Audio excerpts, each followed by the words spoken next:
आपने कभी यह सोचा है कि 31 दिसंबर को रात्रि 12 बजे ऐसा क्या होता है कि नया वर्ष शुरू हो जाता है?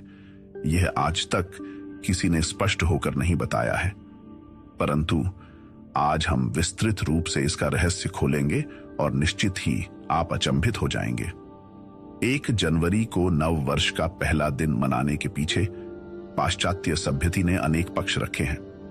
कुछ लोग कहते हैं कि चूंकि जीसस क्राइस्ट का जन्म 25 दिसंबर को हुआ था, उसके ठीक 7 दिन बाद 1 जनवरी को उनका सर्कमसिशन हुआ था, तो इस अवसर को मनाने के लिए 1 जनवरी को वर्ष का प्रथम दिवस मनाया जाता है, परंतु इसके पीछे कोई ठोस प्रमाण नहीं है।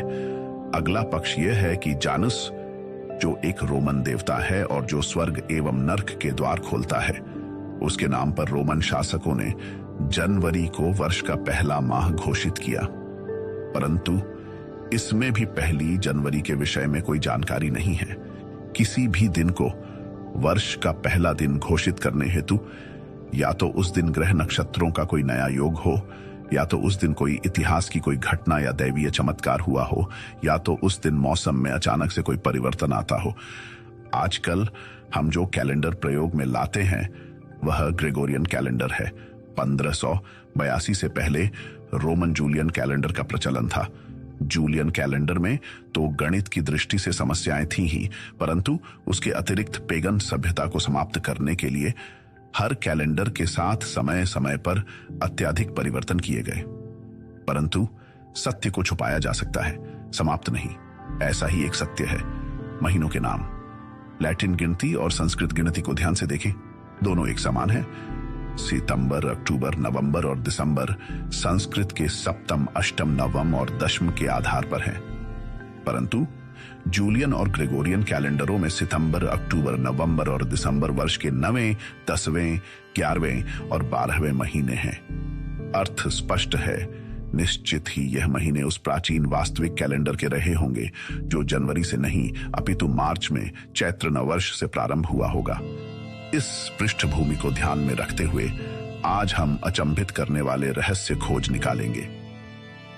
जैसा कि आपको जानकारी है, एक्विनॉक्स 21 मार्च और 22 सितंबर के वह दिन है जब दिन और रात की अवधि एक समान हो जाती है तथा यह स्प्रिंग और ऑटम ऋतु के सूचक है। सभी प्राचीन सभ्यताओं में इक्विनॉक्स के पश्चात के शुक्ल पक्ष की पहली चंद्रमा को नव वर्ष मनाया जाता था, क्योंकि उस दिन वैदिक ऋतु परिवर्तन होता है, शिशिर ऋतु से वसंत ऋतु और वर्षा ऋतु से शरद ऋतु। भारतवर्ष में 3 प्रकार के नववर्षों की अधिकतर प्रथा रही है। प्रथम नववर्ष चैत्र महीने में चैत्र शुक्ल पक्ष प्रतिपदा अर्थात मार्च के इक्विनॉक्स के बाद के शुक्ल पक्ष का पहला दिन, जब वसंत ऋतु में प्रकृति में नवजीवन का संचार हो जाता है। द्वितीय नववर्ष अश्विन माह में अश्विन शुक्ल पक्ष प्रतिपदा अर्थात सितंबर के इक्विनॉक्स के बाद के शुक्ल पक्ष का पहला दिन, जब शरद ऋतु में कृषि और उत्सव का प्रारंभ होता है। यह नववर्ष बहुत लोगों को अब याद नहीं होगा, परंतु याद करें, जन्मदिन की बधाई देते समय अथर्ववेद का यह मंत्र बोला जाता है, जीवेत शरदः शतम, अर्थात आप 100 शरद वर्ष जीवित रहें। अतः प्राचीन समय में शरद ऋतु से भी नया वर्ष आरंभ होता था।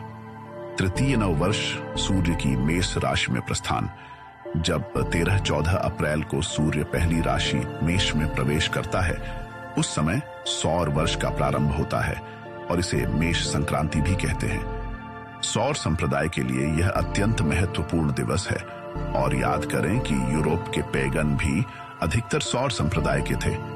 Christianity.com स्वयं ही बता रहा है कि वह हिंदुओं की तरह विभिन्न देवी देवताओं, प्रकृति पुरुष में विश्वास करते थे। 1582 तक अधिकतर पेगन लोग शुक्ल प्रतिपदा को चैत्र नववर्ष और मेष संक्रांति को सौर नववर्ष के रूप में मनाते थे। आपको जानकर आश्चर्य होगा कि 1582 में जूलियन कैलेंडर के अनुसार 25 मार्च को चैत्र शुक्ल प्रतिपदा थी, अर्थात चैत्र नववर्ष। 1582 में जब पोप ग्रेगोरी ने जूलियन कैलेंडर की जगह ग्रेगोरियन कैलेंडर की नींव रखी, तो आज्ञा दी गई कि अब से नया वर्ष 1 जनवरी को मनाया जाएगा। परंतु चर्च की आज्ञा के विपरीत यूरोप में लोग 18वीं शताब्दी तक भी 25 मार्च को नववर्ष मनाते रहे, जैसा कि हिंदू मनाते हैं। इससे भी आश्चर्यचकित करने वाली बात है कि आज के ग्रेगोरियन कैलेंडर का 13 या 14 अप्रैल वास्तविक में जूलियन कैलेंडर का 1 अप्रैल है। अतः इसीलिए 1 अप्रैल को सौर नव वर्ष मनाने वाले लोगों को रोकने के लिए उन पर विभिन्न अत्याचार तो किए ही गए तथा मानसिक रूप से अपमानित करने के लिए अप्रैल फूल का प्रचलन बढ़ाया गया। व्यंग कसकर यह बताया गया कि वह मूर्ख है जो 1 जनवरी के स्थान पर 1 अप्रैल को सौर नव वर्ष मना रहे हैं। इसलिए अगली बार अप्रैल फूल मनाने से पहले एक बार अवश्य सोचिएगा। अब हम अंतिम गुत्थी सुलझाते हैं कि 1 जनवरी को ही क्यों नववर्ष रखा गया, किसी और तिथि को क्यों नहीं। जैसा कि पिछली वीडियो में बताया जा चुका है कि 4वीं शताब्दी में रोमन शासक कॉन्स्टेंटिन ने क्रिश्चियनिटी को स्टेट रिलीजन घोषित किया था। उस समय 25 दिसंबर को मकर संक्रांति थी, जिसे यूरोप में सैटर्नालिया कहा जाता था तथा सूर्य और शनि उपासना की जाती थी। कॉन्स्टेंटिन के आदेश पर 25 दिसंबर को जीसस का जन्मदिन घोषित किया गया था और उससे 8वें दिन अर्थात 1 जनवरी को बाइबल के आधार पर जीसस के सर्कमसिजन को नव वर्ष के रूप में उत्सव मनाने का आदेश दिया गया। परंतु अधिकतर लोग मार्च और अप्रैल में ही चैत्र नवरात्रि और मेष संक्रांति को नव वर्ष के रूप में मनाते गए। रोमन शासक कॉन्स्टेंटीन के आदेश के पश्चात अब 1564 में फ्रांस के राजा चार्ल्स ने एडिक्ट ऑफ रूसिलॉन से फ्रांस में सब प्रकार के नववर्ष समाप्त करके 1 जनवरी को नववर्ष का पहला दिन घोषित कर दिया, क्योंकि लोग अभी भी पुराने रीतियों से नववर्ष मना रहे थे। इस आदेश से उत्साहित होकर तथा अप्रैल माह के सौर नववर्ष और 25 मार्च के चैत्र नववर्ष को समाप्त करने के लिए पोप ग्रेगोरी ने जानूस माह के पहले दिन अर्थात 1 जनवरी को रोमन साम्राज्यों में नववर्ष घोषित कर दिया। परंतु पोप और शासकों की अवहेलना में 18वीं शताब्दी तक यूरोप के अधिकतम देश 25 मार्च को ही नववर्ष मनाते रहे। इससे निपटने के लिए 1750 में इंग्लैंड के संसद में अधिनियम लाया गया, जिससे इंग्लैंड और उसके अधीन देशों में नववर्ष 25 मार्च से बदलकर 1 जनवरी को मनाने का आदेश पारित हुआ। अर्थात 1582 में जूलियन कैलेंडर को ग्रेगोरियन कैलेंडर से बदलने से और 1 जनवरी को नववर्ष का पहला दिन बनाने की घोषणा से यूरोप की प्राचीन पेगन अथवा हिंदू सभ्यता के चैत्र नववर्ष, सौर नववर्ष और मकर संक्रांति तीनों का दमन करने का प्रयोजन था।